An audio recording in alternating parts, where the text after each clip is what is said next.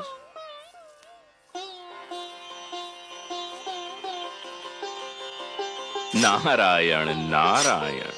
ओम नमो भगवते वासुदेवाय। ओम नमो भगवते वासुदेवाय। ओम नमो भगवते वासुदेवाय। ओम नमो भगवते वासुदेवाय। ओम नमो भगवते वासुदेवाय। ओम नमो भगवते वासुदेवाय।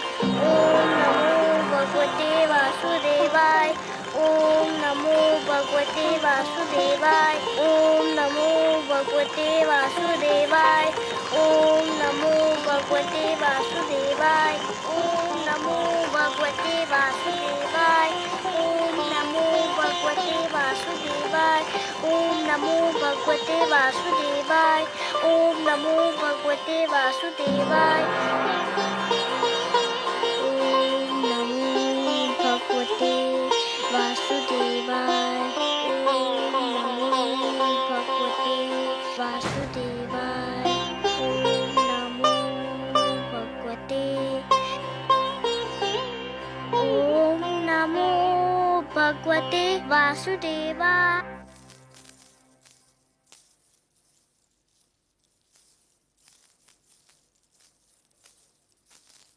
प्रणाम राजगुरु। प्रणाम। क्या बात है? आप लोगों के मुख देखकर तो ये लग रहा है कि अवश्य कोई अशुभ समाचार है। हाँ राजगुरु, ऐसा लगता है कि स्थिति नियंत्रण के बाहर हुई जा रही है। क्यों? समस्त राज्य में असंतोष फैला हुआ है। असंतोष? पर क्यों? प्रजा पर तो कोई अत्याचार नहीं हुआ है। प्रजा में यह भावना फैल गई है कि राजकुमार ध्रुव के जाने का कारण महारानी सुरुचि है और उनके विरुद्ध बहुत क्रोध फैला हुआ है। यदि प्रजा का यह क्रोध राजभवन की ओर मुड़ गया तो अराजकता फैल जाएगी। केवल आप ही महाराज को यह परामर्श दे सकते हैं कि वे प्रजा की भावना को शांत करने के लिए कोई उपाय करें। नहीं, महाराज इस स्थिति में नहीं कि वो कोई परामर्श दे सकें या ले सकें। पुत्र वियोग ने उन्हें निढाल कर रखा है। उन्हें तो ये सूचना देना भी उचित नहीं कि राज्य में असंतोष फैल रहा है। परंतु अब क्या किया जाए राजगुरु? कहने को तो देश राजा का ही होता है। उस पर राज्य करना, उसे संभालना राजा का कर्तव्य भी है और अधिकार भी। परंतु इन कार्यों को संपूर्ण करने में राजा जिन लोगों की सहायता लेता है वह भी उत्तरदायी होते हैं। रात्रि का अंधकार दूर करने का उत्तरदायित्व केवल चंद्रमा पर नहीं, उन तारों पर भी है जो चंद्रमा की चारों ओर चमकते हैं। यदि प्रजा में असंतोष फैला है तो उसे दूर करने का उत्तरदायित्व मुझ पर और आप पर भी है।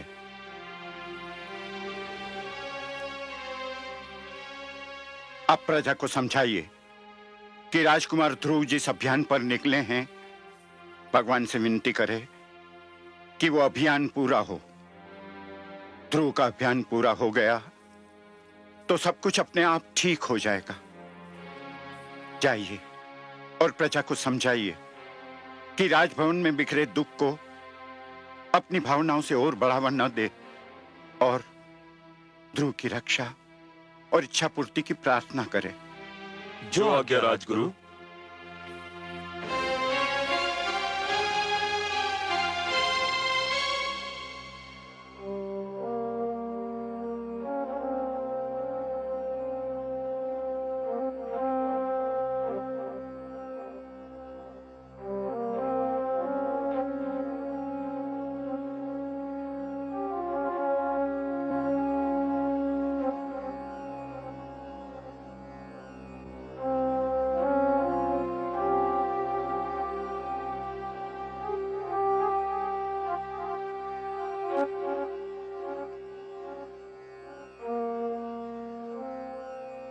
महाराज, राजसभा का समय हो गया है। आप यहाँ क्या कर रहे हैं? संसार के दुखों से पीड़ित होकर भगवान के चरणों में शरण ढूंढ रहा हूं राजगुरु। क्षमा कीजिए महाराज, आप भगवान के चरणों में शरण नहीं ढूंढ रहे हैं। आप तो जीवन के कड़वे सत्य से घबराकर पलायन का मार्ग खोज रहे हैं, वास्तविकता से दूर भाग रहे हैं। ये सच है राजगुरु, परंतु जिस जुआरे ने एक ही दाव में अपना सब कुछ हार दिया हो, वो और कर भी क्या सकता है? जीवन युद्ध कीड़ा नहीं है महाराज। ईश्वर ने मानव को जीवन कर्म क्षेत्र के रूप में दिया है। आप इसे कर्म भूमि से पलायन की शरण स्थली बना रहे हैं। मैं हार चुका हूं राजगुरु, मैं हार चुका हूं। मैं इस कर्म क्षेत्र में जीवन का एक महायुद्ध हार चुका हूं। महाराज, किसी राजा का युद्ध हार जाना बड़ी बात नहीं है, पर किसी राजा का साहस हार जाना एक दुर्भाग्यपूर्ण घटना है। राजा का साहस व्यक्तिगत विषय नहीं होता। उस साहस के साथ प्रजा की आशाएं और उमंगें जुड़ी होती हैं। उस साहस के साथ प्रजा का भविष्य जुड़ा हुआ होता है। तो फिर मैं क्या करूं राजगुरु, मैं क्या करूं? उठिए और प्रजा के कल्याण की योजनाएं बनाइए। जो अपने परिवार का कल्याण ना कर सका, वो प्रजा का कल्याण क्या करेगा राजगुरु? यही तो आपकी भूल है महाराज। आपने केवल राजभवन की चार दीवारी के भीतर रहने वालों को अपना परिवार समझ लिया है, पर वो प्रजा जो आपकी जय जयकार करती है, वो सैनिक जो आपके एक संकेत पर अपने प्राण न्योछावर करने उठ खड़े होते हैं, क्या वो आपका परिवार नहीं है? राजा का वास्तविक परिवार तो उसकी प्रजा है। प्रजा के दुख पर दृष्टि डालिए, आप अपने दुख भूल जाएंगे। यदि कोई वृक्ष फल न दे सके तो उसकी महत्ता में कुछ कमी आ सकती है, पर यदि कोई वृक्ष छांव ही न दे सके तो उस वृक्ष का महत्व ही नहीं रहता। राजा वो वृक्ष होता है जिसके तले प्रजा को सुख और न्याय की छांव मिलती है। अपनी प्रजा को इस छांव से वंचित न कीजिए महाराज। उठिए, अपना उत्तरदायित्व तो निभाने की सोचिए। मैं प्रयत्न करूंगा राजगुरु, मैं प्रयत्न करूंगा। प्रयत्न नहीं महाराज, साहस कीजिए। महाराज, यदि आपको मेरा परामर्श स्वीकार नहीं है, यदि आपको मेरी बातों पर विश्वास नहीं है, तो मुझे कहने दीजिए कि मैं आपके और राज्यसभा के योग्य नहीं हूं। यहां मेरे लिए कोई स्थान नहीं है। ठहरिए राजगुरु, ठहरिए।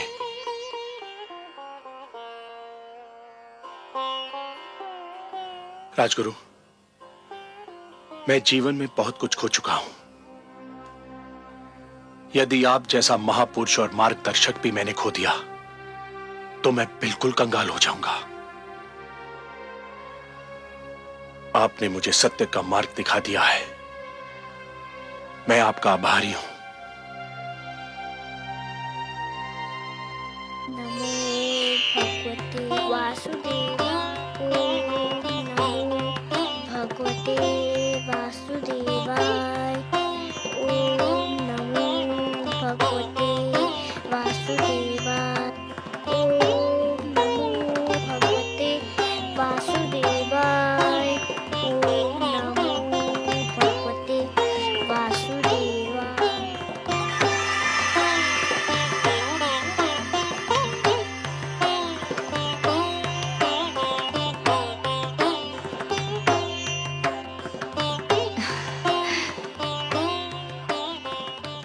क्या हुआ स्वामी?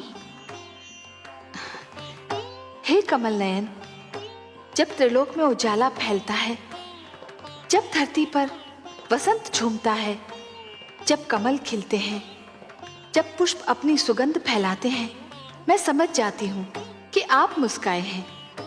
ये सारे दृश्य आपकी मुस्कान की ही छवि हैं।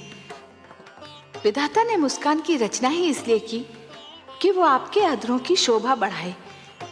पर अभी अभी मैंने आपके अधरों पर जो मुस्कान देखी, उसमें एक विचित्र ज्योति, एक अद्भुत प्रकाश दिखाई दिया मुझे। जैसे आपके अधरों से मुस्कान नहीं, किरण फूट रही हो। कोई मुझे आनंद विभोर कर रहा है देवी। अवश्य ही सृष्टि के किसी भाग में भक्ति के प्रकाश का उदय हो रहा है। मुझे एक विचित्र आनंद का अनुभव हो रहा है। हो न हो, ये मेरे ध्रुव की भक्ति का ही चमत्कार है। उसके रोम रोम में केवल आप ही बसे हैं सर्वेश्वर। उसके हृदय में झांक कर देखी तो केवल आपकी छवि ही दिखाई पड़ेगी।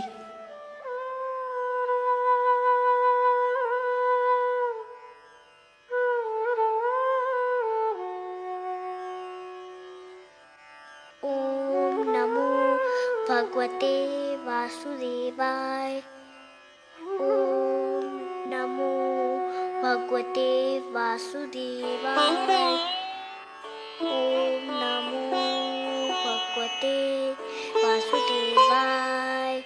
ओम नमो भगवते वासुदेवाय।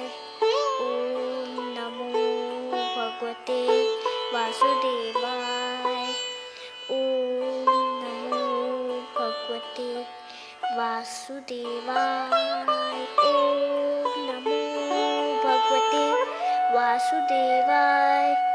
ओम नमो भगवते वासुदेवाय। ओम नमो भगवते वासुदेवाय। गुरुदेव, गुरुदेव, आप कहाँ हैं? नारायण नारायण। क्या है वत्स? मैं यही हूँ तुम्हारे निकट। क्या बात है? मुझे अभी अभी लगा जैसे भगवान विष्णु मेरे मन में आ गए हैं। मुझे लग रहा है जैसे भगवान विष्णु मेरे अंदर विराजमान है। अहो भाग्य, तब तो चमत्कार हो गया पुत्र। तुम्हारी तपस्या ने भगवान विष्णु का मन जीत लिया। मुझे तुम पर गर्व है। तुम धन्य हो पुत्र। तुमने सिद्ध कर दिया कि तुम मेरे शिष्य होने के अधिकारी थे। पर वे मेरे सामने क्यों नहीं आए? उससे क्या अंतर पड़ता है पुत्र? जिसके मन में भगवान विष्णु रम गए हों, उसे और क्या चाहिए? उसका तो जन्म सफल हो गया। तो मेरी बात मानो, मंत्र के जाप को विराम दो, अन्न जल ग्रहण करो और अपने राजमहल लौटने की तैयारी करो। नहीं गुरुदेव, ना मैं मंत्र का जाप छोड़ूंगा, ना कुछ खाऊंगा, ना कुछ पीऊंगा, ना घर जाऊंगा। क्यों? अब और क्या पाने को शेष रह गया है? अभी तो भगवान विष्णु केवल मेरे मन में आए हैं। तो फिर और क्या चाहिए तुम्हें? मैं चाहता हूँ कि भगवान विष्णु मेरे सामने आए। मैं उन्हें देखना चाहता हूँ। किंतु क्यों? मैं उनसे बात करना चाहता हूँ, उनसे कुछ पूछना चाहता हूँ। तुम्हारी मांगे तो बढ़ती जा रही हैं पुत्र, और जैसे जैसे तुम्हारी मांगे बढ़ रही हैं, वैसे वैसे मेरी चिंता बढ़ती जा रही है। क्या पूछना चाहते हो तुम? मैं उनसे पूछना चाहता हूँ कि मुझे मेरे पिताश्री की गोद से क्यों उतारा गया? मुझ पर अन्याय होता देखकर मेरे पिताश्री क्यों चुप रहे? संसार में ऐसा अन्याय क्यों होता है? इसलिए भगवान को मेरे सामने आना ही होगा, नहीं तो मैं यूं ही भूखा प्यासा रहूंगा। सुनो पुत्र, तुम भाग्यशाली हो कि तुम्हें इतना कुछ मिल गया। भगवान विष्णु को प्रसन्न करके उनका मन जीतने वाले तुम पहले सबसे छोटी आयु के बालक हो। अब और हठ न करो। भगवान विष्णु तुम्हारे मन में रम गए हैं तो समझो तुमको मिल ही गए। नहीं गुरुदेव, मैं उनको अपने सामने लाकर ही रहूंगा। उसके लिए जो करना पड़ेगा पुत्र, वो तुमसे नहीं होगा। आप बताइए तो सही, मैं अपने भगवान को देखने के लिए कुछ भी कर सकता हूँ। परंतु उससे तुम्हारे प्राणों पर भी संकट आ सकता है पुत्र। मुझे अपने प्राणों की चिंता नहीं है, मुझे तो बस भगवान विष्णु को देखना है। आप बताइए मुझे क्या करना होगा? नारायण नारायण, न जाने कैसे हठी बालक से पाला पड़ा है। अब इसके बाल हट का मैं क्या करूं? मुझे बताइए ना मुझे क्या करना है। नहीं पुत्र, तुम नहीं कर पाओगे, बहुत कठिन कार्य है। मैं कर लूंगा, आप बताइए तो सही। अच्छा तो सुनो, यदि तुम अपनी इच्छा की पूर्ति चाहते हो तो तुम्हें अपनी श्वास को रोकना होगा। कैसे? सुनो पुत्र, एक बार ओम का उच्चारण करके पूरी शक्ति से अपनी श्वास को अंदर खींचकर मन ही मन ओम नमो भगवते वासुदेवाय का तब तक जाप करो जब तक स्वयं भगवान विष्णु तुम्हारे नेत्रों के सम्मुख साक्षात न आ खड़े हों।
देवराज, देवराज, देवराज। क्या बात है गंधर्वराज चित्ररथ? धरती पर हाहाकार मचा हुआ है देवराज। धरती पर समय की गति रुकी जा रही है प्रभु। बालक ध्रुव यदि यूं ही श्वास रोके रहा तो प्रलय आ जाएगी देवराज। कुछ कीजिए देवराज, नहीं तो अनर्थ हो जाएगा। नहीं, इसका कुप्रभाव रोकना मेरे वश की बात नहीं है देवगण।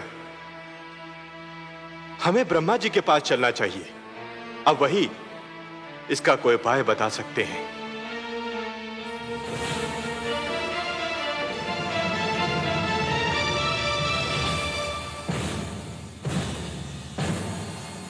त्राहिमाम, त्राहिमाम, त्राहिमाम, त्राहिमाम, त्राहिमाम, त्राहिमाम।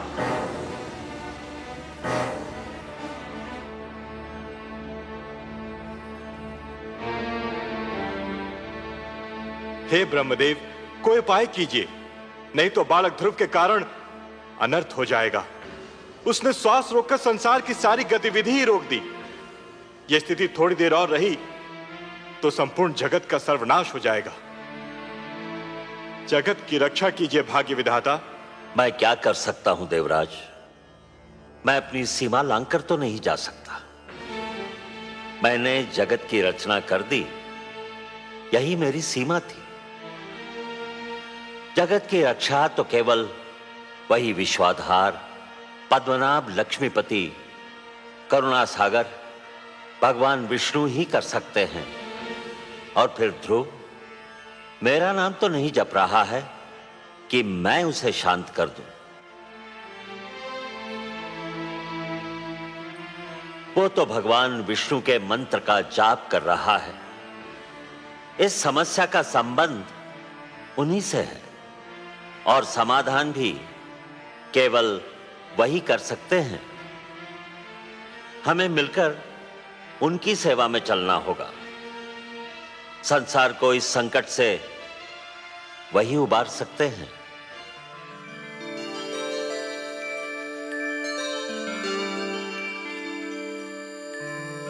त्राहिमाम त्राहिमाम त्राहिमाम त्राहिमाम।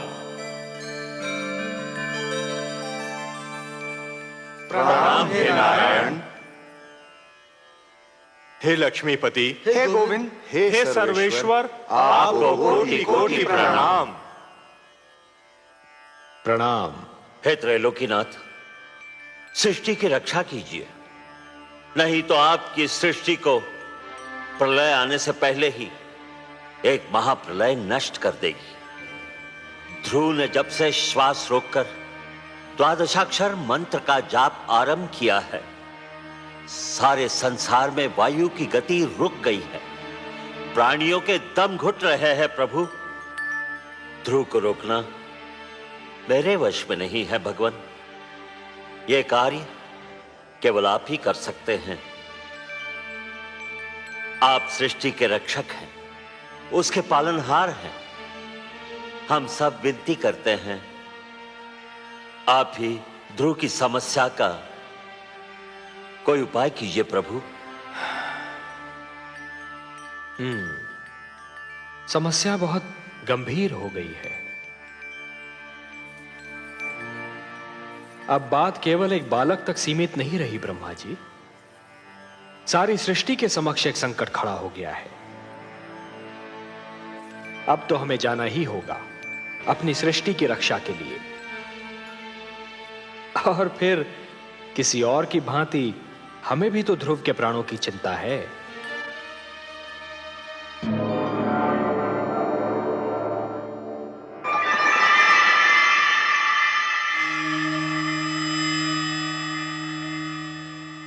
वासुदेव, वासुदेव, आप कहाँ चले गए वासुदेव?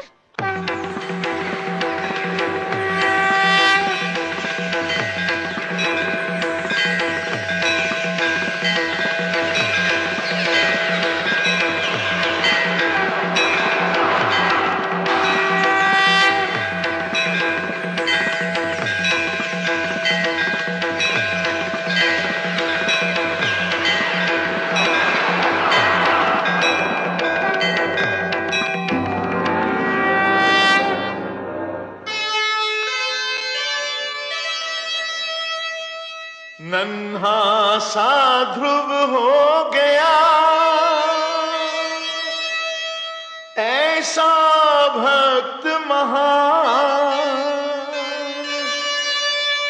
शक्ति दिखाई भक्ति ने, प्रगट हुए भगवान।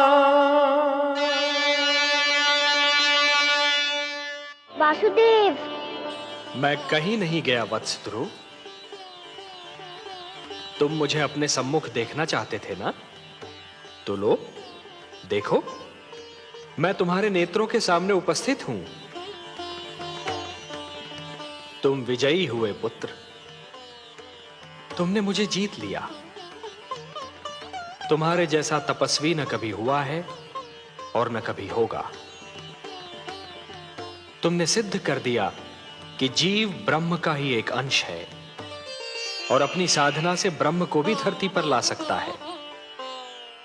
तुमने यह सिद्ध कर दिया वत्स कि सृष्टि की सबसे बड़ी शक्ति है भक्ति। वत्स ध्रुव, अब श्वास लेना आरंभ कर दो पुत्र। अब मैं कहीं नहीं जाऊंगा।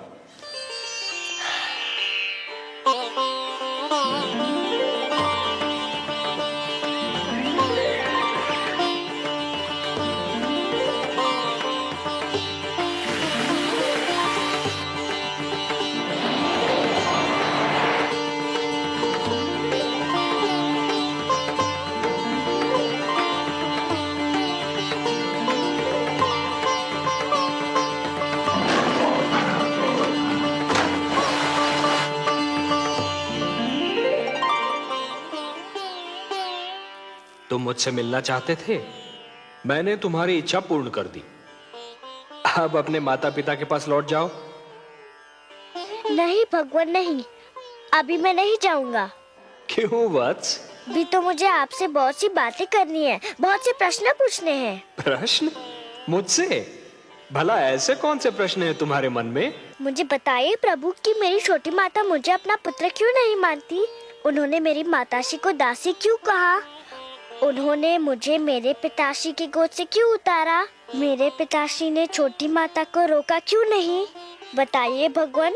अरे अरे अरे अरे अरे, इतने सारे प्रश्न एक साथ? अच्छा ये बताओ कि सबसे पहले तुम किस प्रश्न का उत्तर चाहते हो? मुझे मेरे पिताश्री की गोद से क्यों उतारा गया?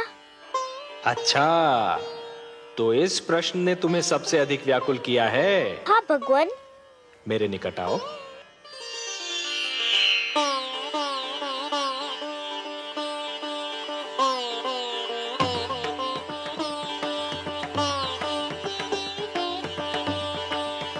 और निकट आओ वत्स। आओ वत्स।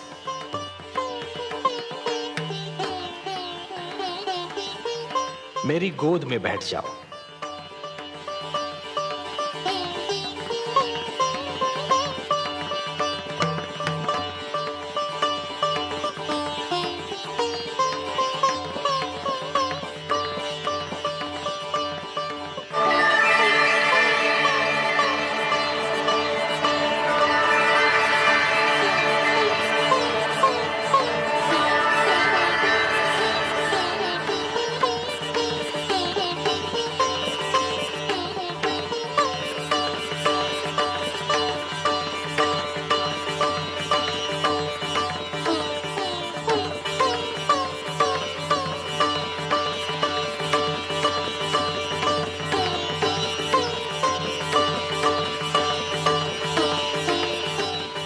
वत्स, अब और प्रश्न पूछने हैं मुझसे?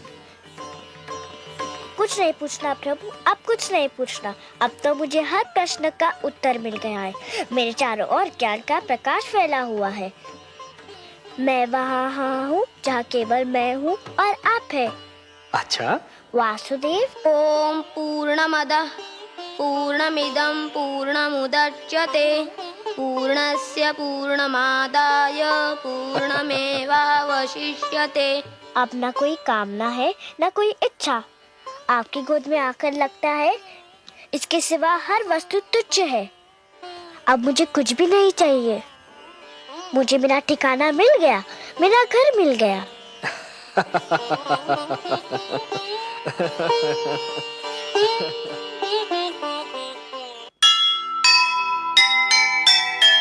दुनिया ने देखी नहीं प्रभु से ऐसी प्रीत। नन्हे बालक ने लिया वासुदेव को जीत। प्रश्नों के उत्तर मिले, सफल हुआ अभियान। सब कुछ उसने पा लिया जिसे मिले भगवान, जिसे मिले भगवान।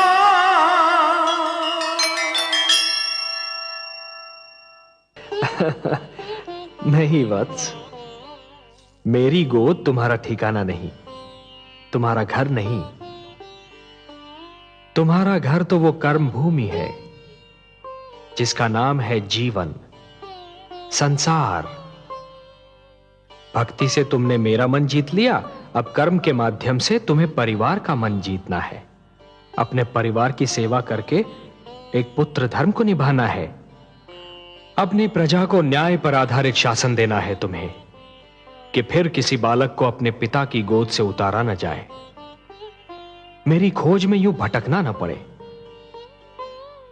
वत्स, जब तुम ये समस्त धर्म निभा लोगे ना, तो तुम्हें वो स्थान प्राप्त होगा जो संसार के रहते तुम्हारा नाम जीवित रखेगा।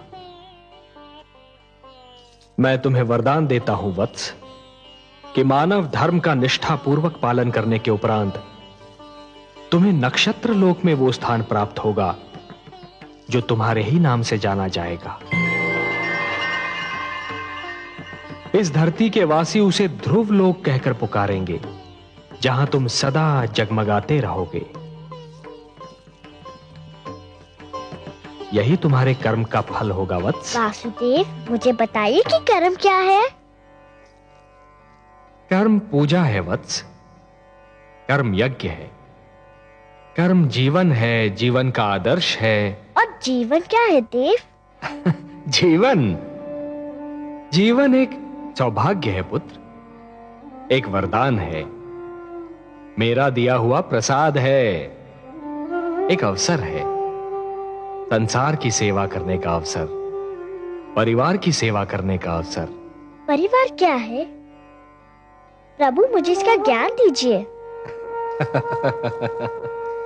परिवार वो है वत्स जो जीने का उद्देश्य देता है, मानव को यह बताता है कि संसार में क्यों जिया जाए, किसके लिए जिया जाए। और संसार क्या है भगवान? संसार संसार एक बड़ा परिवार है पुत्र, परिवार का विशाल रूप है, मेरी श्रेष्ठ रचना है। वसुधैव कुटुंबकम, ये सारी वसुधा, ये सारी धरती एक ही कुटुंब है, एक ही परिवार है वत्स, और यही मेरा मंत्र भी है। ये सारा संसार मेरी ही संतान है।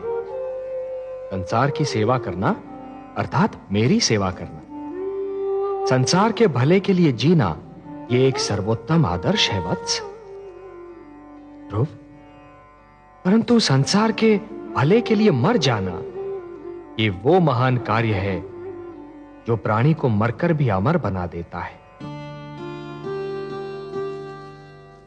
वत्स, जीवन की कर्म भूमि तुम्हें पुकार रही है वत्स। तुम्हारा परिवार तुम्हारी राह देख रहा है। जब तुम अपने परिवार का कल्याण करोगे, तभी समाज का कल्याण होगा, और जब समाज का कल्याण होगा, तभी सारे संसार का कल्याण होगा वत्स। यही विधि का विधान है। जाओ वत्स, अपने कर्म की ओर बढ़ो, जीवन में उतरो, संसार में प्रवेश करो। यशस्वी भव, यशस्वी भव। प्रणाम वासुदेव, आपने मुझे धर्म, कर्म, जीवन, मृत्यु सबके अर्थ बता दिए। आपको कोटि कोटि प्रणाम। आयुष्मान भव पुत्र, आयुष्मान भव।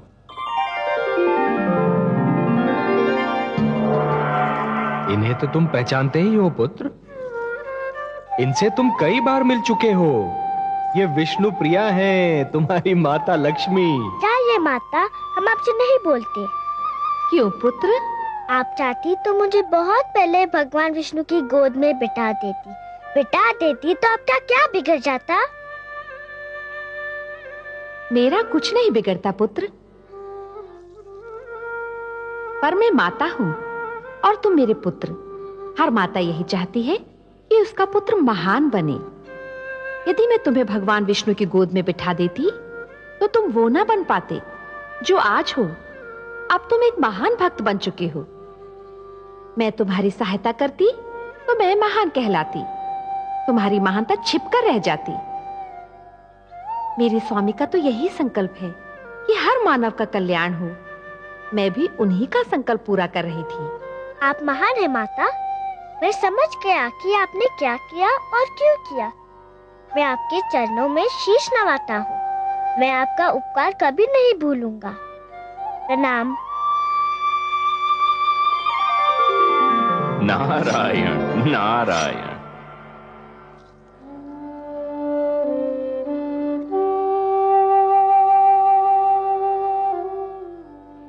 गुरुदेव, देखिए देखिए क्या चमत्कार हो गया। यह भगवान विष्णु है और लक्ष्मी माता।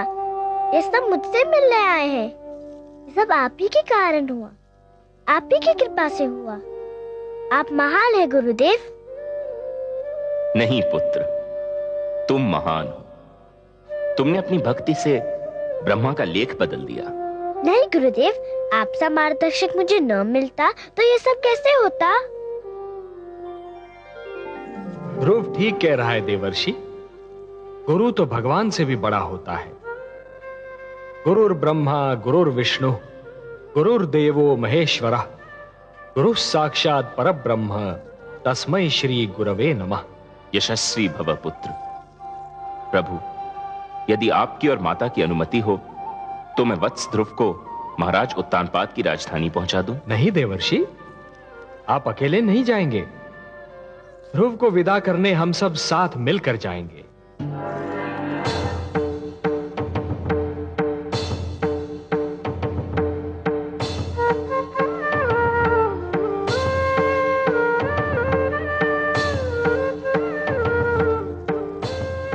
आइए माते।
क्या बात है स्वामी, आप यहाँ एकांत में क्या कर रहे हैं?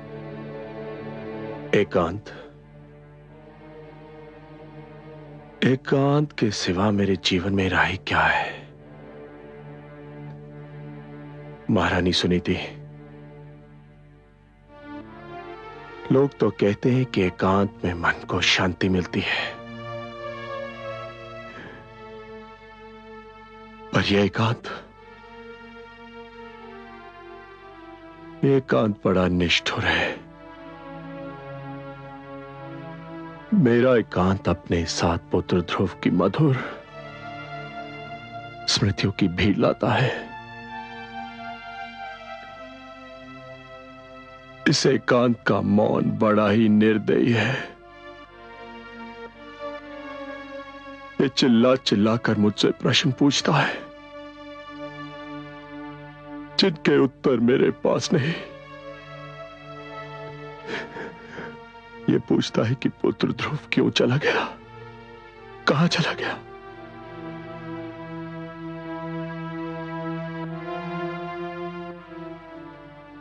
इस एकांत का हर जाता हुआ पल मुझ पर दोष लगाकर जाता है कि मैंने अपने ही हाथों से अपने संसार में आग लगाई थी, और हर आता हुआ पल ये संदेश लेकर आता है कि ये एकांत ही मेरा दंड है।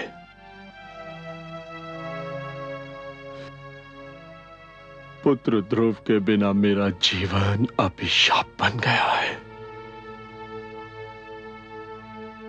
और यह अभिशाप मुझे जीवन भर भोगना है, जीवन भर भोगना है।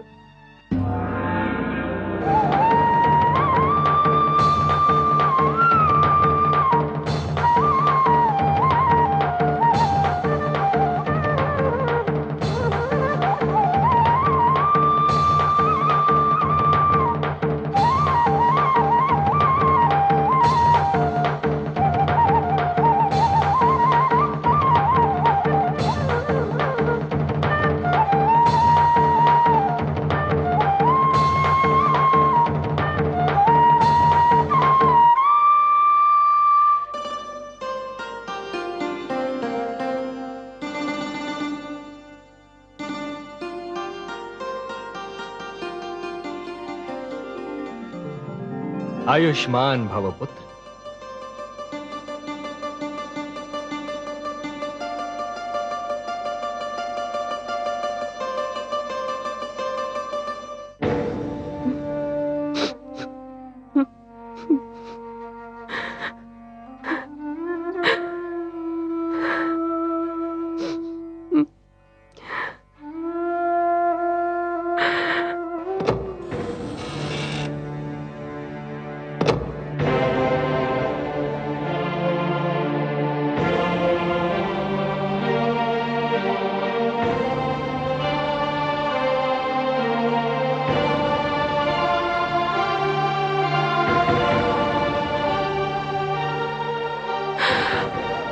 प्रणाम माते।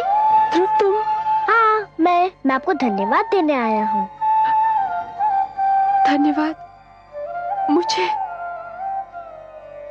मैंने ऐसा कौन सा शुभ कार्य किया है कि तुम मुझे धन्यवाद देने आए हो? आपने जो मुझ पर उपकार किया। उपकार नहीं किया पुत्र, मैंने तुम पर अत्याचार किया है। अत्याचार किया है मैंने तुम पर। नहीं माते, आपने तो मुझ पर इतना बड़ा उपकार किया है कि मैं 100 जन्म आपकी सेवा करूं तब भी उसे चुका ना पाऊंगा। मत कहो मुझे माते, मत कहो। मैं इस पवित्र शब्द के योग्य नहीं हूँ। माता वो होती है जो अपने आंचल से संतान को सुख की छांव देती है, जिसका मन प्यार का भंडार होता है।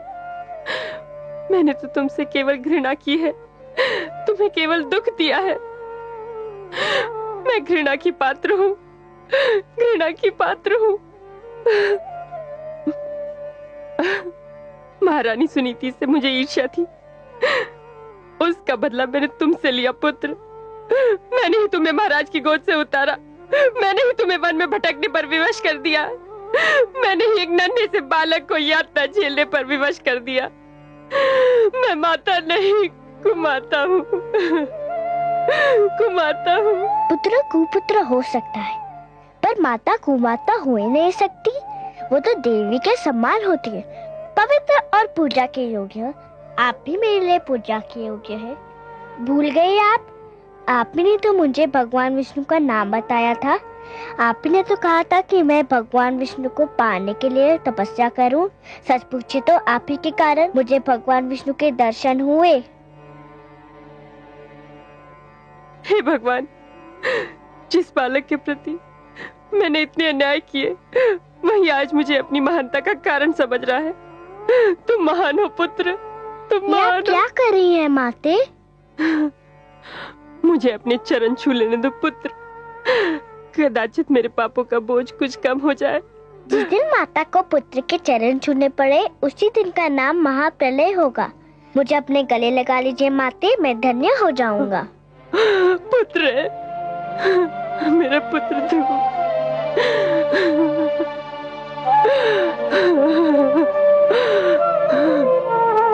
मेरा पुत्र ध्रुव।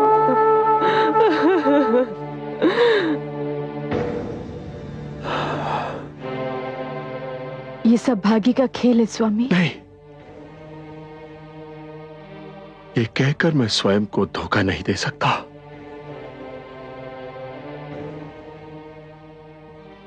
इन तर्कों से मेरे मन को शांति नहीं मिलती। यदि आज मैं पुत्र ध्रुव का मुख देखने को तरस रहा हूं, तो ये भाग्य का खेल नहीं, मेरे कर्मों का दुष्परिणाम है।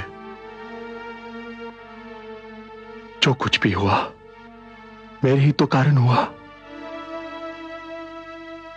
मुझे तो लज्जा आती है अपने आप से,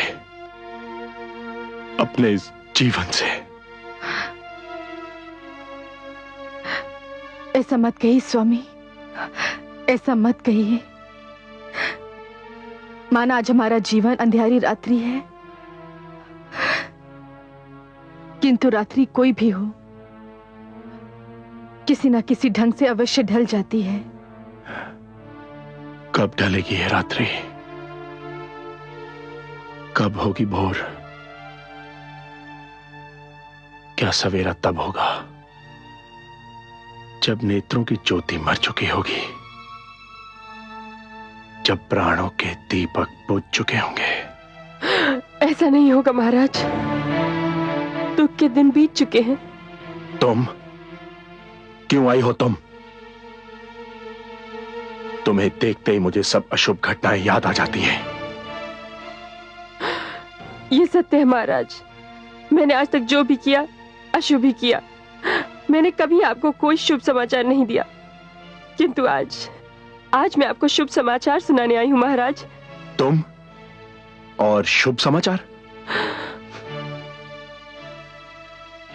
बबूल के वृक्ष पर आम नहीं फलते सुरुचि।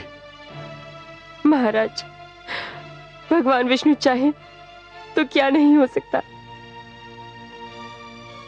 ये देखिए। प्रणाम माते, प्रणाम पिताश्री।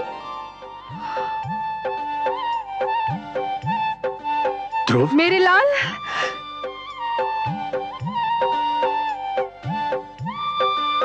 ध्रुव, ध्रुव, ध्रुव, कहाँ चला गया था तू? कहाँ चला गया था? ध्रुव, ध्रुव मेरे पुत्र। आपका लाल महान बन चुका है महारानी। इसे भगवान विष्णु स्वयं दर्शन दे चुके हैं। मेरे छोटे से भगवान, मुझे क्षमा कर दो। किंतु आपको भी किसी को क्षमा कर देना होगा। किसको क्षमा करना होगा? इन्हें, मेरी छोटी माता को। इसे? हाँ, इन्हें। ये न होती तो मुझे भगवान विष्णु के दर्शन कैसे होते? इन्हीं के कारण तो मैं भगवान विष्णु की खोज में निकला था।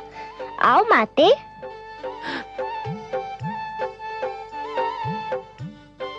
मुझे क्षमा कर दीजिए महाराज।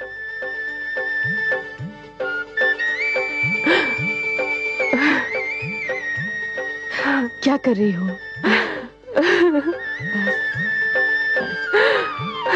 ध्रुव भैया, ध्रुव भैया। त्याग तपस्या भक्ति से जीत लिया भगवान।